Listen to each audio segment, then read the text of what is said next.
Hey, what's going on, guys? So we got another deck profile. This time it's of Salamangreat. I ended up winning locals with this this past weekend. It is the new format ban list that we were playing on. I couldn't finish Kashtira in time to play it legally for the tournament, so I decided to just go ahead and have some fun with a deck that I thoroughly enjoy and missed playing. So yeah, it was pretty sweet to also win with it. It was pretty tech hard into the Kashtira matchup because we did have a few players that were able to finish it in time. But also, it's just like this going forward, one of this deck's worst matchups, mainly due to a Rise Heart.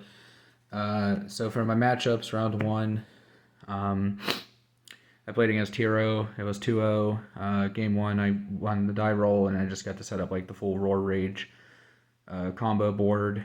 Round two was against Water Shark Exceeds, the deck that kind of just like makes toads and sharks and passes and stuff like that. Round 3 and 4 were both Kashtira, both were 2-1s. Round 3, I was fortunate enough to have my opponent brick game 1, make it completely unplayable, or else I feel like I would have lost that match. And same with round 4, my opponent bricked, but you know, like this, like it's expected that's how this deck is going to win against those matchups. But like you know, it is teched out to beat them, and it was really cool how it performed. And yeah, I'm just going to go in and get right into it. This is one of my pet decks, so it's kind of like one of the decks you can consistently expect me to upload if there's enough interest. It also helps that it's a nice budget deck. Like I said, I like to do budget stuff. So we got 3 Foxy, the 3 Spinny, and then 3 one-of salads. Oh, and I knocked all my sleeves over.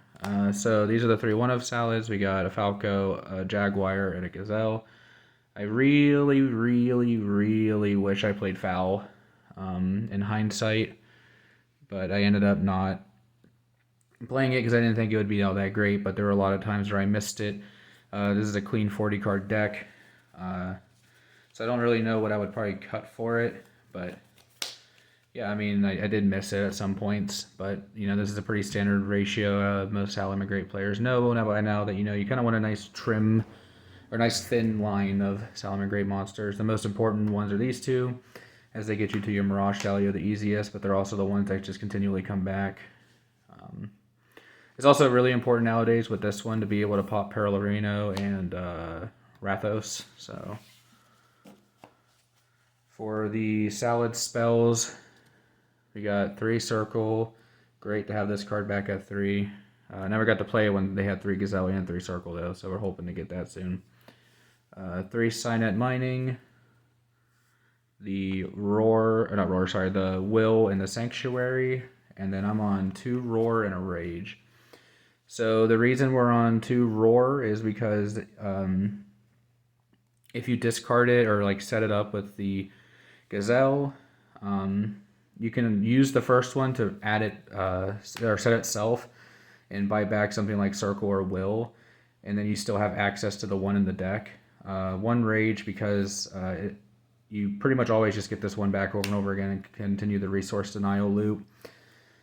Signet Mining, no explanation. Circle, no explanation. The 1 Will was bricky a lot throughout the tournament, but the matches where it did get activated and resolved, it was really powerful, obviously.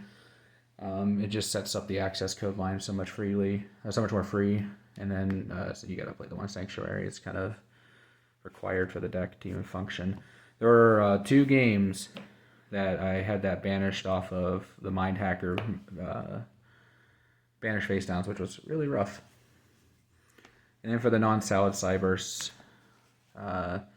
3 Buffalo, 2 Parallel. We're only playing 2 Parallel because there's only 1 rank 4 we're really trying to make in this deck nowadays, and it's just Baguska.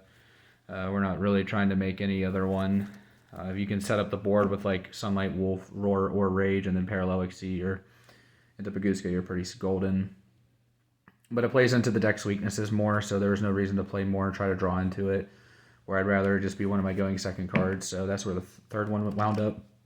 And Buffalo is just so much better than Debug. There's no debate.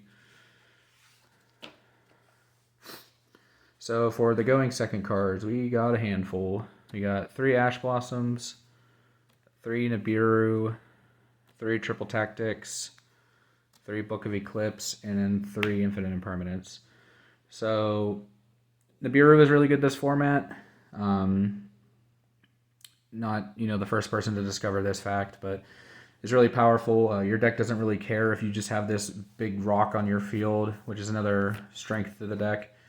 The 3000 body is irrelevant to the board. Like, it doesn't hurt you. It doesn't affect your combo. So it's really nice to have that super big insurance policy for going second. Talents is insane, especially against Kashtira, because the Salamangreat links other than Bay links. So Sunlight Wolf and Heat Leo. I'm not playing Heat Leo as a spoiler, but they require just fire monsters, so you could take Ira or Rise Heart and link into them. Typically it's a Rise Heart, so that way when you link off with it, the Salamangreat gets to graveyard. You could trigger your Gazelles, or you could do Spinny, get back. There's a lot of things you could do with it. Ash and Imperma just generic. And then Book of Eclipse is really powerful in this deck. More so than some of the other decks that are playing it in the format, because of it's just a link deck. So you just put all their stuff face down, and then before the end phase where this would go off, you can just pop everything, and they don't get to draw anything. So Eclipse is really strong in this deck. Honestly, it feels like this could just be a staple even if Kashtira wasn't in this format. That's it for the main deck. For the side deck, or extra deck, sorry. 1 Mirage Stalio. Still at 1, I think. You might be at 3 now. I don't know. I don't know in the universe would ever want to play more than 1 anyway. It just shows if I don't even remember he's at 3 or not. But the 1's fine. A lot of lists back in the day used to play 2. It kind of feels like I want to play 2 if it was at 3 because of Mind Hacker. But Mind Hacker is usually hitting Heat Soul. So 3 Bay Links. 3 Sunlight Wolf. These are the only other Salamangreat. Oh, these are the Salamangreat cards in the extra deck. We're not playing Heat Leo because he's really bad if you get the first one Mind Hackered. He also doesn't really apply much pressure in the sense that he doesn't interact with the board very well. He's kind of hard to get to unless you already have Sunlight Wolf. But you kind of just want him anyway because he's your resource enabler. I was debating on playing the Pyro Phoenix over the access code line that's in the extra deck at the moment, because it kind of fits the curve on theme, and it's less weak things that can interact with the graveyard. But as you'll see, we're playing the access code line. But these are the solid extra deck monsters. We really don't need less, or you don't really need more. You don't really need the other cards. Heat Leo was good for a while, but it's just irrelevant nowadays. And in my opinion, everybody, if you have a preference to play Heat Leo over some of the other cards I'm about to show you, then go ahead. But I didn't see myself wanting to make it. We're on 2 Heat Soul. This is a Mind Hacker bait. Unless your hand's crazy, you're never really making this on turn 1 anyway. You could, but it turns off your Rage Roar play. So if you if your Gazelle wasn't able to get to your Rage or your Roar, then this is your main turn 1 play, and then you kind of want the second one for follow-up, or, the first one that gets Mind Hackered. Splash Mage, Update Jammer, Transcode, Access Code. This is your OTK package. This is just a big old 10,000 damage swing. Yeah, so nothing really to explain about this. This was really, really powerful all day. You can even just OTK with just these 2. It's just access code clears the board with it, so there was no reason to not play it. 1 Ling Karibo, and then 1 Baguska for the rest of the extra deck. I don't know why I decided to play Ling Karibo, because you don't lose to Ibly in this deck because you have Bay Links. I think I just kind of played it because I wanted an extra Link 1. So I truly don't know why I played Ling Karibo. This was definitely just not correct to play this. This could be literally anything else, but maybe you cut a Heat Soul in this for the Heat Leos if you want, or the Pyro Phoenix. It's however you want to play it, but this definitely shouldn't have been here. But this card was crazy. Every time opened the Parallel Exceed, it won the game. So it should make you think that, oh, maybe I want to play more than 2.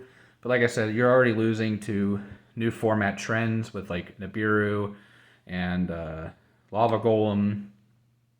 Book of Eclipse is very powerful against that particular line. So there's less reasons to want to play it because it just plays into their outs better. So if you could just end on Sunlight Wolf and pass, That's usually what I tried to do. Like I rarely ever like use the field spell to make the second Sunlight Wolf because I didn't want to end on 2 monsters on the field to enable things like Lava Golem.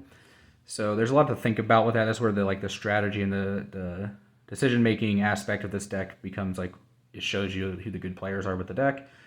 But yeah, that's just something to think about. Is you're turning on things like Lava Golem, where normally you can just deny your opponent cards in their hand, make their hands worse, and just like resource grind them out. So that's it for the extra. And then finally for the side, as per usual, all side decks are just thrown together in about 5 seconds with no thinking. But yeah, so 3 Lava Golem. This is for Kashtira specifically, pretty much. If they do Ibly you for some reason, you get to make Baylinks, get your field spell, and then pass them this thing. And yeah, pretty strong, especially when you combine it with like tactics or whatever. 3 Dark Hole. This is just to clear the board. I decided to play this specifically over Lightning Storm or anything like that because of the threat of Ibly. And again, like it's not so much like we lose to the Ibly. It's more so like the body on the board turns off Lightning Storm. So also you can like draw into this at any point in the game, and you could just protect it with Baylinks, like protect your salad board.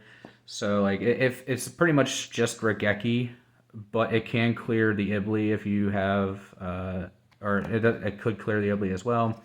That's irrelevant. It's just basically Regeki going past any turn past the first, but it's not Lightning Storm, so you can actually activate it when you draw it. 3 Evenly Matched. Card is pretty crazy. It's not so good against as Kashtira as you would think it would be, mainly because of like, they still keep the Ira, they can still keep the Zone Lock going, so I think it's good. It was just mainly there for the stun decks. 3 Rivalry. This was a mistake. This should have just been Gozen Match. But the idea with playing Rivalry specifically was that it still can affect Kashtira, it can still affect Tier Element, and it can still affect Despia. But it also just like allows me to play with my extra deck, because like if we're calling fire for the we're not calling, but if we're using a Gozen, we're basically just climbing to Heat Soul, and that might be good enough in some matchups, but like when it gets outed, that's just not good enough. So the idea was to flip Rivalry, stun them out for a turn, hopefully, and then just blow them up with Access Code. And then the last card we played was Judgment, just like, a very generic going first card. I wanted 6 going first cards because this deck has the ability to draw into them a lot because of Flame Buffer low. You get a lot of thinning with your deck, so you can be pretty selective with how many for going first cards you want. I wanted a Floodgate, I wanted a no card, and these are what I came up with. I was testing double anti-spell and a pointer, and then just triple anti-spell, but Judgment, just like, who cares if they have an out, or you just Judgment it. Or who cares if they have, like, their special Fenrir, and you just, like, they get into Ira, you just negate the summon because you can't interact with that with a pointer and anti-spell anyway, so I wanted a card that could just, like, stop them from playing. So, yeah, that's the deck. It was a lot of fun to play this deck again. As I said earlier, this is one of my favorite decks. I kind of just was at a loss of what to play due to not being able to have access to the rest of the Kashtira deck. I'm glad that it ended up winding it down to this, because I had just so much fun playing this deck again. But if you did enjoy the content, remember to comment, rate, subscribe. We'll be posting more. We're going to a regional this weekend in Plymouth Meeting, Pennsylvania. So if you're there, if you recognize me, come up, say hi, like to interact with you guys again. And hopefully we'll get a top cut profile there too. Thanks for watching. Peace, YouTube.